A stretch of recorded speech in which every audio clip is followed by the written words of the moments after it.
When Jerry Hall, Mrs. Gregory, and Captain Bradford started out to search for a little girl on a strange island in the South Seas, Jerry insisted it would be a magic island.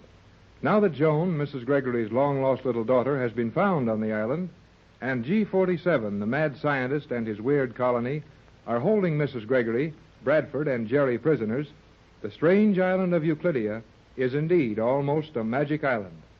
Jerry, Joan, and G-47 are in the voice transmission chamber on the island. Jerry tried to get a message through for help, but G-47 overheard it.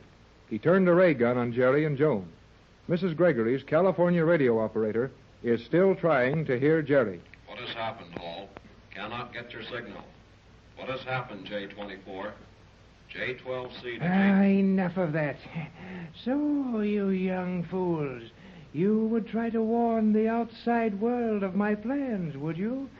It might have been better had I used the death ray on you. No, I need you both.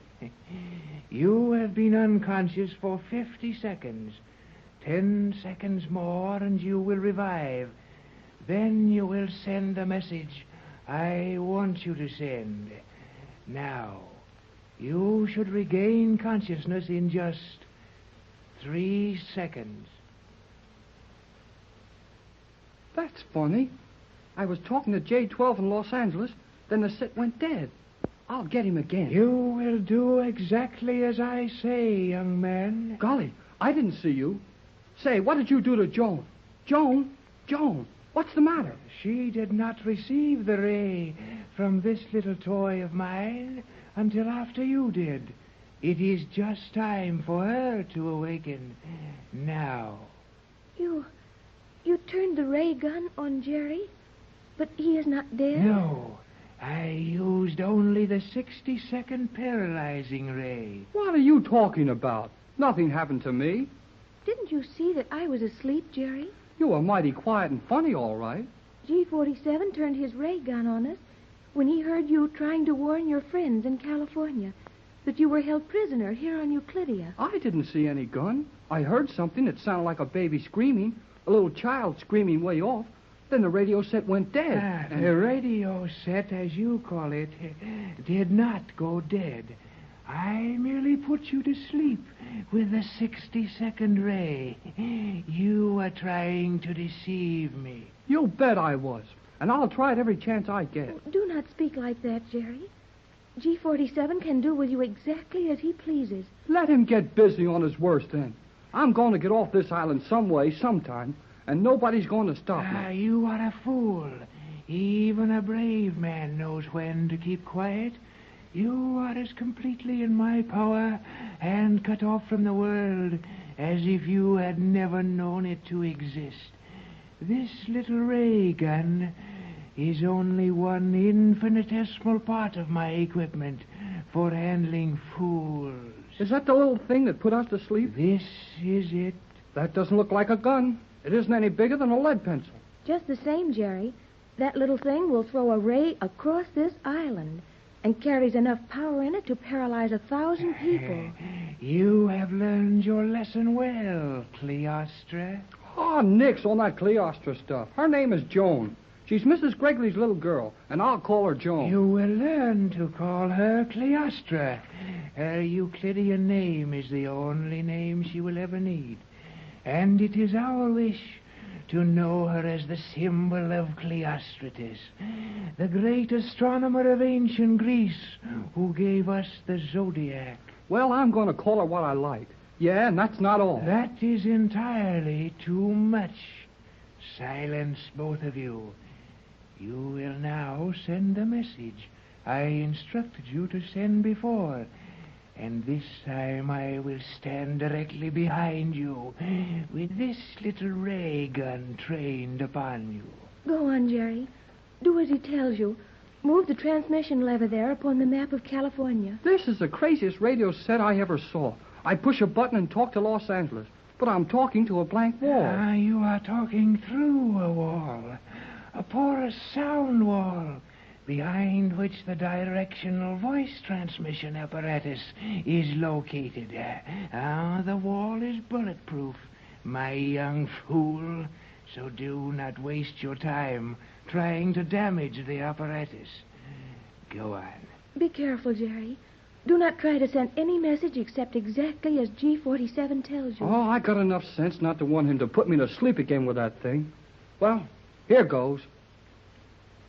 J24Y to J12C at Los Angeles. Hello, J12. Jerry Hall to J12C. J12 to J24. Hello, Jerry. What happened to your signal? You were coming in good, then stopped. I got the word danger. Go ahead, J24Y. Say there is no danger. Correction on that, J12C. I said no danger. All is well. But we are off our course. No sign of island. Stand by for further report. Repeat, J12C. J12C to J24Y. Repeating. No danger. Off your course. No sign of island. I'm standing by. Okay, J12. Can you give me your position? No position. No position, J12. We'll give position later. That is all. J24Y. That is all. Good luck, Jerry. Johnson on J12C. Now, how do you shut this thing off? It is off now. The method is no concern of yours. Gee whiz. Things work almost by themselves on Euclidia, Jerry. Yeah, too fast to suit me. Now I've got to see Captain Bradford. You may do so. You, Cleostra, will conduct this boy to the captain's cell. Then you will return to your quarters. I would like to visit more with my dear mother. You may see her later. You, Hall, will be allowed to see everything, or nearly everything, on Euclidia. When you have made up your almost negligible mind to the fact that you will stay here, your interests are here now. In the meantime, go and see your dear captain. Make all the silly plans you can think of to escape. They will exercise your minds and furnish amusement to me. Go. Enough of this. I will see you when I want you. I will see you again. I don't like that guy. No one does. But it is not safe to show it. Now come, Jerry, and I will take you to the captain. Then I must go to my own quarters. I'll see you after a while and tell you some more about California and the rest of the world, huh? Tell me this, Jerry, as we walk to the captain's cell. Your name, Jerry Hall, what does it mean? What does it mean? Yes, it must have a meaning. Well, it means that my mother's and father's name was Hall, and they called me Jerry. But that means nothing. Means plenty to me. But on Euclidia, all the names mean something. One of these days, you're going to quit worrying about what things mean on this spooky island. And it is a spooky place. Look, here we are walking on something that looks like concrete or stone. But our shoes don't make a sound.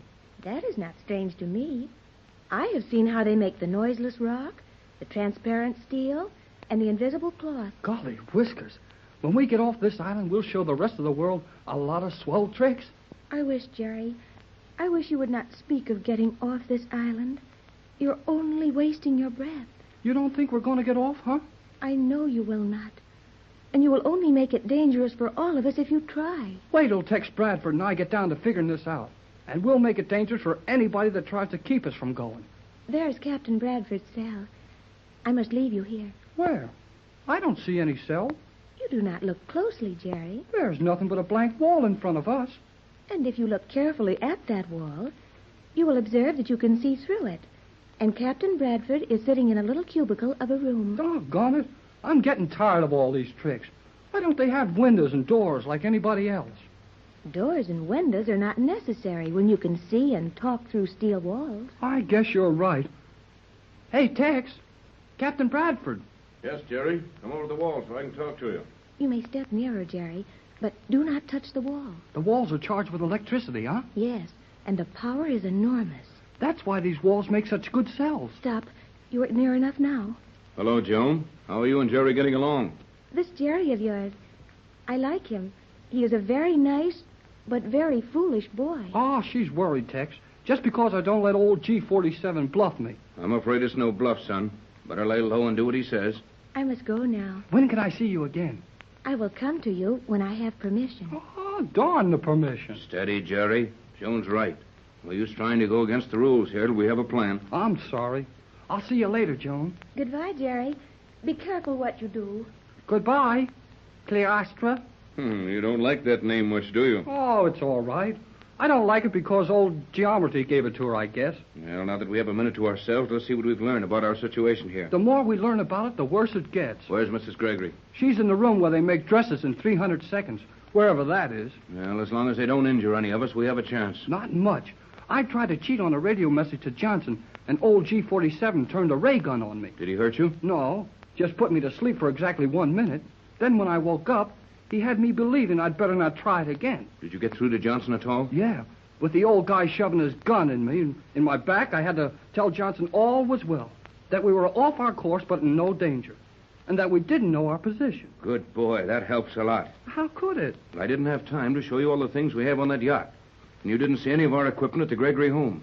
But Johnson knows it's impossible for us not to know our position as long as we have current enough on board to send him a message.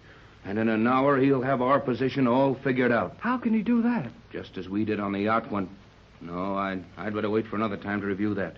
The chances are, in fact, I'm sure, that every word we've said has been overheard by someone. Then we've already said too much. Yes, I know it, but we've got to talk sometime. And what we've said so far is no more than G-47 has figured out for himself by now. Is there anything that guy doesn't know? There is one thing he can't touch, Jerry. What's that? He can't read your mind. The man is no magician, and he's no trickster, though he is probably the greatest scientist the world has ever known, or failed to know. Everything he produces is an exact science, and if we can only figure out how to get our thoughts to each other, without speaking or writing them, we can... What's the matter? Tex! I feel dizzy. My head... Tex! What's happening to you?